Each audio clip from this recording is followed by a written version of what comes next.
Hey guys, welcome to Irish Medieval History.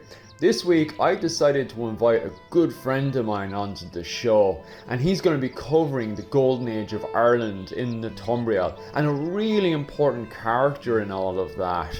It's a really interesting story and I hope you guys enjoy. Anyway, I'll introduce you guys to himself right now. A lowly craft is better than idleness, so said Flann Fina. And on that note, hello, welcome to Step Through History. Welcome to Yorkshire. I've pulled out all the stops for you and I brought you the finest mound of Yorkshire dirt. It is an absolute pleasure to be asked to talk about Irish medieval history. Thank you, Michael, for having me on. Hopefully, as this video progresses, people will start seeing that sort of shared history, that shared thread, that shared story. Now, I'm not Irish. You can probably hear that. My Irish is non-existent, so I am going to get things wrong. If you can help me out in the comments, that'd be great. It would help me for later videos. But don't take the mick, you know, because in the words of Flann Fina, better to incite than to stifle. And that is why I'm here. I am here to incite a passion for Flann Fina. Let's reveal a little bit more about him then. He's actually a descendant of the Northern O'Neill dynasty. His grandfather was a man named Colman Rimid, who was a high king of Tara. But he didn't really benefit directly from this inheritance, and that's okay, because in the words of Flann Fina, a skill is better than inheritance, and boy did he have a skill. Wonder what it was. Where was it nurtured? Well, he was a splendid scholar and pupil of a man named Adomnan. Now, Adomnan would become the future abbot of Iona shortly after Columba. So we are talking about a man who lived in the 7th century, there and thereabouts. And he really highly regarded learning. That will become very clear. In fact, in Flann Fina's own words, learning is a beneficial occupation and deserves respect. It can make a king of a poor person. The Annals of Ulster, now they give him the title of Sapien? Might have that wrong. But that means he's ecclesiastically trained, but he's not a cleric, he doesn't work for the church. However, he's venerated for his learning. I think we're building up a picture here, aren't we? We're going for genius, that's what we're going for. There are religious texts ascribed to Flann Fina that starts with, "Woe to the man who loves mankind and who does not love God, who loves him." Very pious as well. There's also a poem that begins with, "Fair Flann Fina, chief sage of learning in Ireland." Now, I actually don't have any more of those. If you know of those poems and bits of writing, I would absolutely love to be able to get hold of them.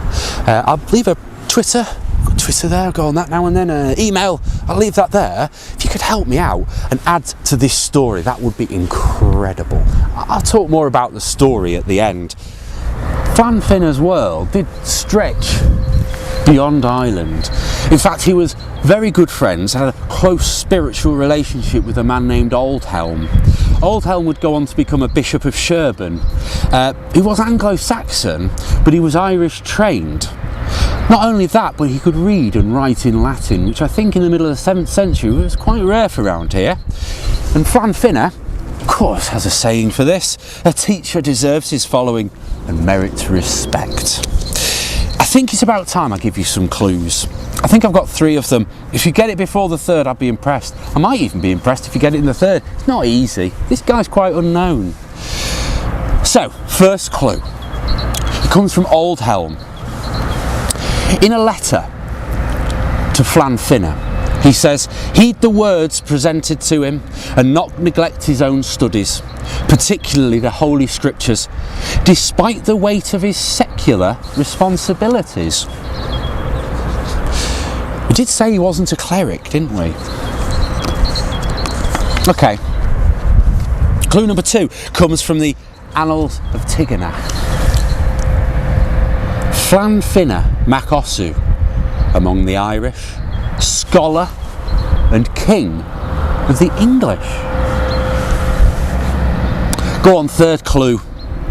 Anyone who knows their Anglo-Saxon history should get this now, I think. The Annals of Tigernach also describe, I left this out, a bit cheeky really, innit? Old Frith, son of Oswy. So that's why we're here. This was Old Frith's seat of power when he was king of Northumbria. It's part of a royal estate that extends on further than this, but this is the most significant thing left now. It's called Moot Hill. Now we've heard a lot about Flann Fina and his Irish roots, so what about Old Frith and his Anglo-Saxon roots? And that's really where the connections with Irish medieval history really becomes clear. In fact, Northumbria and Ireland have a lot in common, I think, at this time period. You see, Oswald and Old Frith's father Oswy, they grew up in exile. They didn't grow up in Northumbria, they grew up at Iona. They learned Irish Christianity, and when Oswald came back to Northumbria to take it for himself, as he rightfully deserved, well, he brought with him Aidan. And Oswald could act as his interpreter, because Oswald knew Irish and he knew Anglo-Saxon. And with Aidan, he began to Christianise Northumbria in the Irish tradition. Now that would last as long as Old Frith's father, Oswy, because we get into the Synod of Whitby. I don't want to get into that today, but that's when Northumbria changes course. It changes course from the Irish ways to the Roman Catholic ways, which I think kind of causes a little bit of a problem for Old Frith. Not only is he bastard born, but he's also very learned and trained under the Irish ways, and after the Synod of Whitby, maybe Northumbria is trying to break away from that. On the death of King Oswy, the throne did not pass, of course it didn't, to the illegitimate Old Frith. It passed on to the legitimate Ecgfrith, and Ecgfrith continued that sort of aggressive Northumbrian militaristic expansionist policies that we've seen before under Edwin, Oswald, Oswy. In 684, Ecgfrith took a raiding party to Brega, and he captured prisoners and brought them back to Northumbria. Seems like a highly unusual thing, and I'm not so sure why he did it. But I do wonder whether he is maybe after Old Frith. Was he a little bit worried about this half-brother maybe having a little claim on his kingdom? I don't know, he doesn't seem like a threat. The thing is though, Bede states, and Bede was alive at the time, so this is actually a rare contemporary thing for Bede, but Old Frith lived in self-imposed exile, pursuing knowledge in insula scotorum. I think that suggests Ireland mainland and not Iona, as is often the case. Now, I'll come back to this in a bit, but in 685, a year later, Ecgfrith took a very large Northumbrian army over the border into Pictland, and I doubt any of them came back. Northumbria needed a new king. There's only really one person left. It was Old Frith.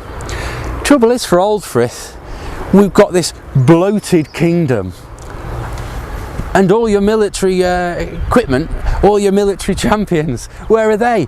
Well, they're dead and buried north of your border.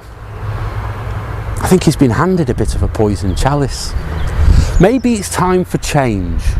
Change is good.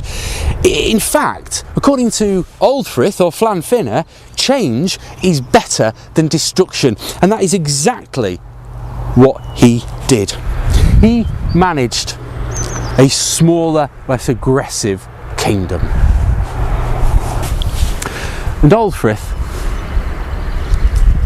being a wise man and all that, Old Frith probably knew all too well about the cycle of destruction, that sort of cycle of revenge. It's never ending.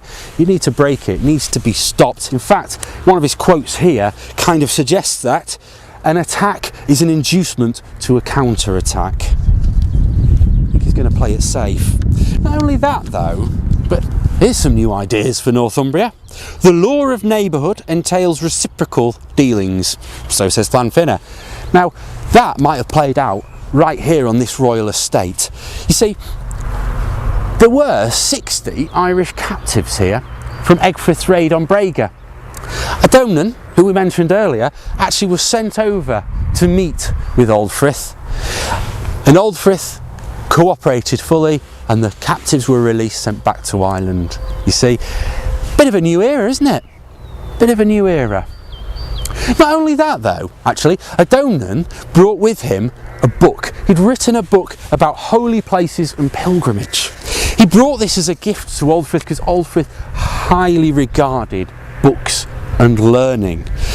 It wasn't just a gift for Oldfrith. No, it's so much more.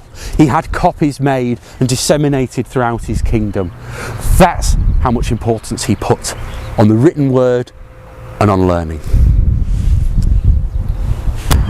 I think we've worked out that Oldfrith, or Flann Fina, is a genius. Can read and write in Latin, had lots of learned friends. Blimey, yeah, he was good. And it wasn't just this one example of him passing a book out for the rest of his kingdom to benefit from, rather than hoarding it for himself, some sort of prestigious trinket. No, he did this quite a lot. He provided land and funding for a monastery in exchange for just one book. That's all, one book. It's called the 800-acre book because supposedly he gave 800 acres of land over for it. I don't think it's quite true, it's a lot less. But you know, the sentiment's there and it's about right, isn't it? He would also fund people to go again to Europe, buy books to fill their libraries, really help with the learning in Northumbria. Obviously I've got a few more quotes here. Learning is a beneficial occupation. Wisdom is better than wealth. And I think this one's probably from his own Northumbrian family.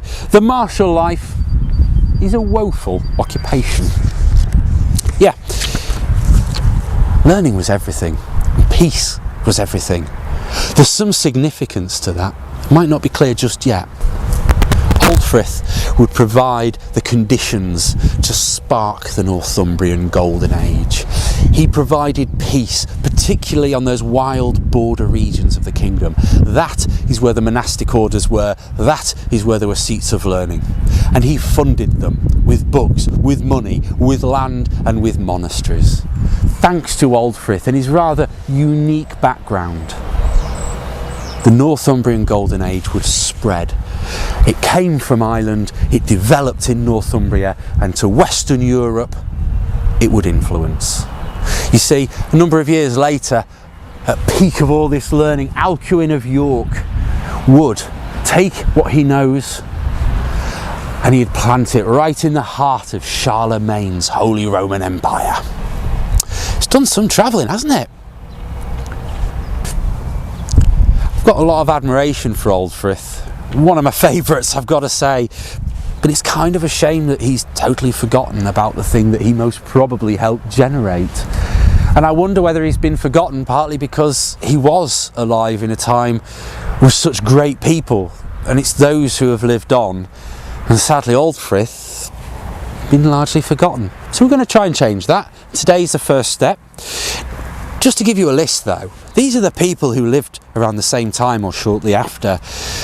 St Aidan, St Wilfrid, St Cuthbert, St John, St Hild, St Willibrord, St Ebba, Bede. Alcuin came a little bit later, I believe. It's quite impressive. Poor Oldfrith. So there you have it. That's the beauty of history, isn't it? I mean, an obscure East Riding of Yorkshire town, and we have Irish medieval history on our doorstep. And I love that about history. That's what I do with my stories on my channel. I find something that really interests me and I dig down and try and see if I can find where it fits into that narrative, usually more national narrative. So I hope you join me over on Step Through History. It would be fantastic to have you there. I'm going to very soon start on this epic Golden Age adventure. I'm going to release very soon. No, I'm not going to record it very soon. Now the weather's turned nice. My first part, which is Edwin and the Rise of Roman Catholicism. And then I'm going to start on my second part, Oswald, Oswy and the Iona years. I really hope you join me. And if you can help me out with anything on the Flann Fina Mac Ossu front or Oldfrith front, any information you might have, I would be very grateful if you'd share it and I'll add it to this growing story. But in terms of history, in terms of connections and where you find it, they're everywhere. So here we are, Irish and Anglo-Saxon history in Driffield. And by what locals would call a beck. It's not a stream, it's not a river, it's the Scandinavian beck. We're in the county of East Riding. Riding is Old Scandinavian for a third. There was north, west and east. East is the only one that retained its name. No, we didn't, we brought it back. Anyway, it's everywhere. On the edge of this town, there were Bronze Age and Iron Age barrows. It's rich. It's rich, and you'd never even heard of Driffield before. There you go. So, follow those threads, and you never know what you'll find. It's marvellous. I do hope you've enjoyed it. I've been Graham, and I really want to thank Michael for having me on Irish Medieval History. It's been a blast. Okay, cheers.